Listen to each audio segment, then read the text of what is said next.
The biblical River Jordan, a rare freshwater resource in the Middle East.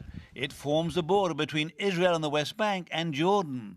At this bend, about 6 miles from Jericho, it's believed John the Baptist baptized Jesus of Nazareth. I baptize you. These pilgrims hail from Ballston Spa, upstate New York. How is the water? It's cold. And shallow too. In the 60s, the water level of the Jordan River was actually where we're standing now. In wintertime, it was this high. Gidon Bromberg is Israel director of EcoPeace Middle East, an environmental group. Pilgrims, when they came here, were under threat of being drowned by the strength, by the power of this river. Today, a mouse wheel will hardly turn with what's left of this river. For decades, Israel and its neighbors diverted the Jordan's flow to supply drinking water and water for crops. While the river is down 95% from its historical flow, there's hope that someday it could return to its former glory. That's because Israel today has more water than it needs. It's gone from drought to water surplus in just a few years. Impressive anywhere, but especially in the arid Middle East, one of the driest regions in the world. For years, Israel's water authority ran public service TV ads like this one. Israel's drying up, she says, as her face begins to crack. Save water. Now the ads have been discontinued, not needed anymore.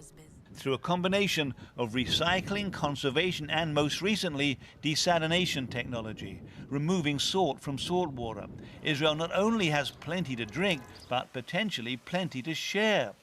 And that could be good news for easing tensions in a region where water is often the source of conflict. Israel is already easily the world leader in water reuse, far outpacing the rest of the world, including the United States. Across Israel, plants like this one in the desert town of Rahat treat wastewater instead of letting it go to waste. So-called grey water from the kitchen and bathroom, as well as black water from sewage, is filtered, cleaned and reused for irrigation. It's a perfect little recycling ecosystem. The waste from the people of Rahat over there is treated here and then used to irrigate the fields nearby. But the real leap forward has been in desalination technology, vastly improving Israel's ability to turn salty water into fresh drinking water.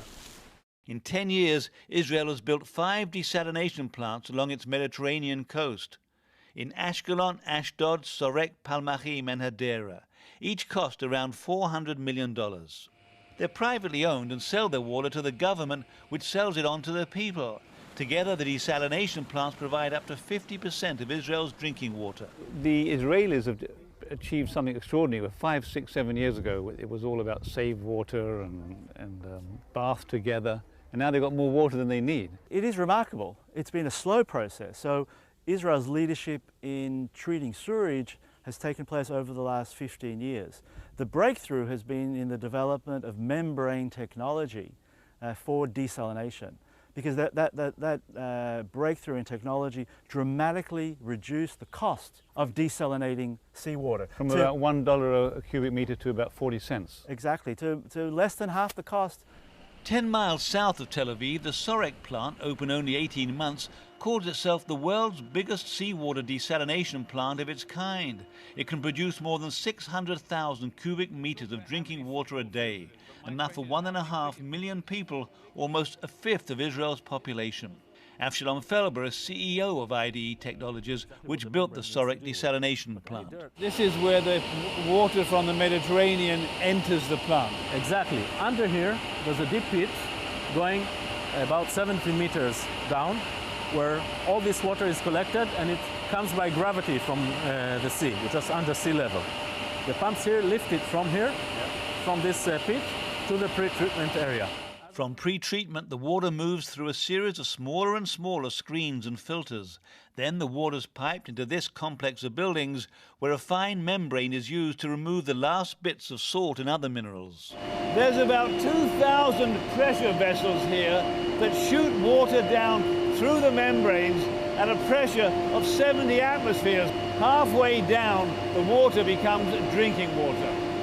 The desalinated water finally passes through these pipes to enter Israel's water grid. This tap is always open to check at every instant the quality of the water that Israelis will drink. 45 minutes ago, this was seawater, and now drink it and see how tasty it is. You like it? According to spec?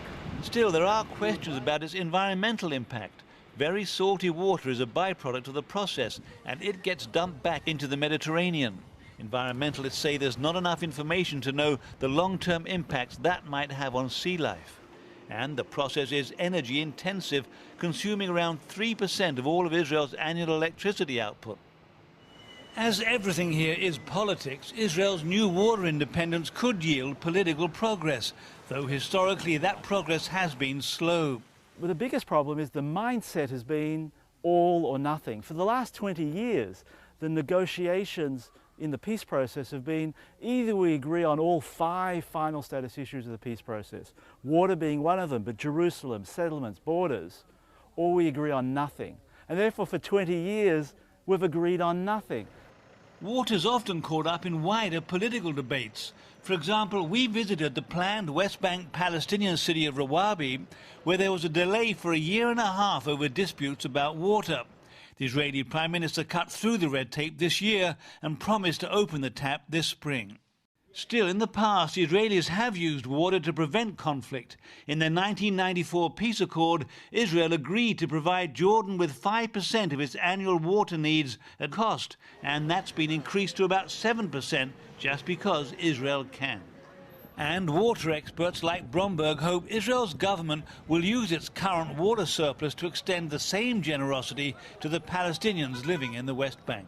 We can move forward on water today, and every Palestinian can turn on their tap and have water flowing. In fact, the Israeli government has agreed in principle to sell the Palestinians 20 to 30 million cubic meters of its desalinated water, enough to supply drinking water to the West Bank for about 8 months. Water officials from both sides say they're eager to work together. The head of the Israeli Water Authority's desalination division, Avram Tenner. We, as the water people, we do speak together. We don't wait to have committees to meet together. We meet many times, even during all kinds of wars, all kinds of conflicts that we have with them. Water people are talking all the time, meeting all the time, and sharing information all the time. Palestinian Water Minister Mazen Ghanem. We have nothing against the Israeli side. What we want exactly, just to help our people. Today, Israel's challenge is to do all it can to secure its water independence and to use that independence to build bridges with its neighbors.